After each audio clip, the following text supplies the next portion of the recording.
کسی چیز کی کمی نہیں ہے، مگر تنہائی ڈس رہی ہے۔ کوئی میرا ہم جنس پیدا کر دے۔ رب کی مشیت نے کیا کیا، تھوڑی دیر کے لیے آدم علیہ السلام پر نیند کا غلبہ ڈال دیا، اور آدم کی بائیں پسلی سے اللہ نے حضرت حوا کو پیدا فرمایا۔ اللہ نے حوا کو پیدا فرمایا کس سے؟ آدم علیہ السلام کی بائیں پسلی سے۔ اور جیسے ہی آدم نیند سے بیدار ہوئے، سامنے حضرت حوا کو پایا، چھونا چاہا۔ اللہ نے منع فرمایا آدم ٹہل جاؤ، ابھی حوا کو چھو نہیں سکتے۔ کہا مولا پھر؟ کہا تمہیں حوا کے ساتھ نکاح کرنا ہوگا۔ بولو بچل کے سبحان اللہ۔ اب ذرا یہی غور کرو، جب جنت میں ہم سب کے بعد ساری نسل انسانیت کے بعد حضرت آدم علیہ السلام کو بغیر نکاح کے حضرت حوا کو چھونے کی پرمیشن نہیں، اجازت نہیں، تو اسی آدم کی اولاد کو زمین پر، آدم کی اولاد کو کسی عورت کو، کسی غیر محرم کو بغیر نکاح کے چھونے کی اجازت کیسے مل سکتی ہے؟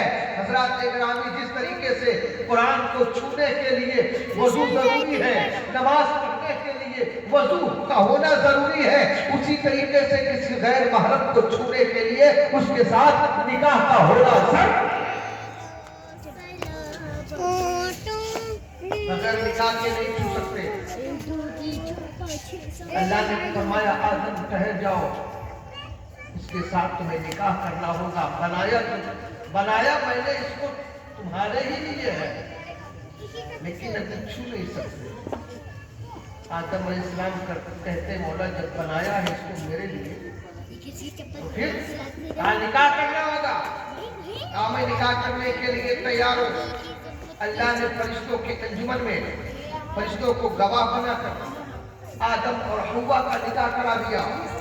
اب پھر آدم علیہ السلام نے چھونا چاہا، اللہ نے پھر روک دیا، اے آدم ٹھہرو، حوا کا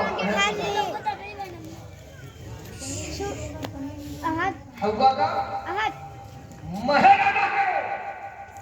کہا مولا مہر میں دوں کیا؟ جنت کی نعمتیں، سونے چاندی، باغات محلات، کہا نہیں۔ اے آدم اور حوا تمہارا نکاح بے مثال ہے، تو حوا کا مہر بھی بے مثال ہونا چاہیے۔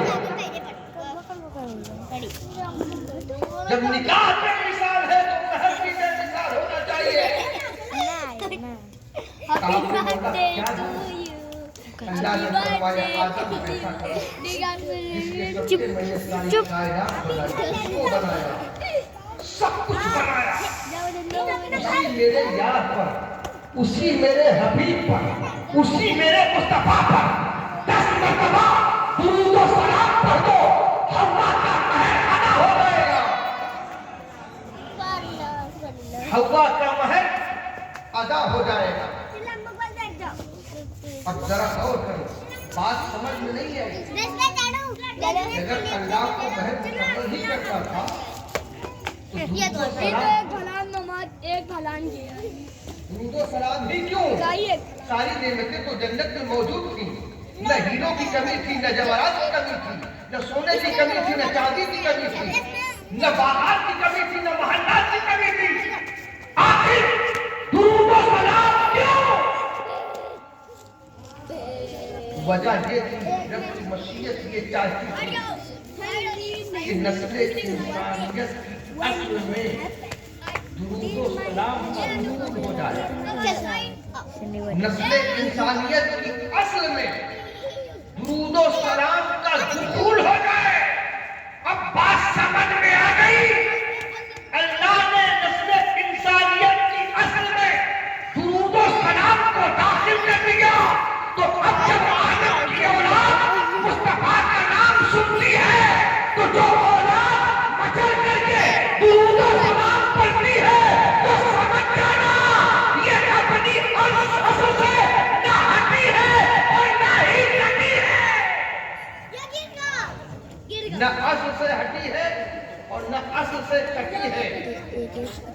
اور اس کی اصل بھی درود و سلام ہے، اس کی نسل بھی درود و سلام ہے.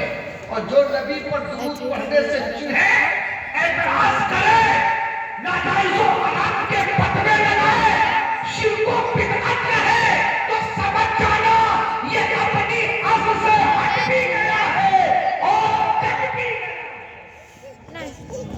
ہم تو پڑھیں گے، جب بات آئے گی درود پڑھنے کی تو ہم سنی مچل کے پڑھیں گے.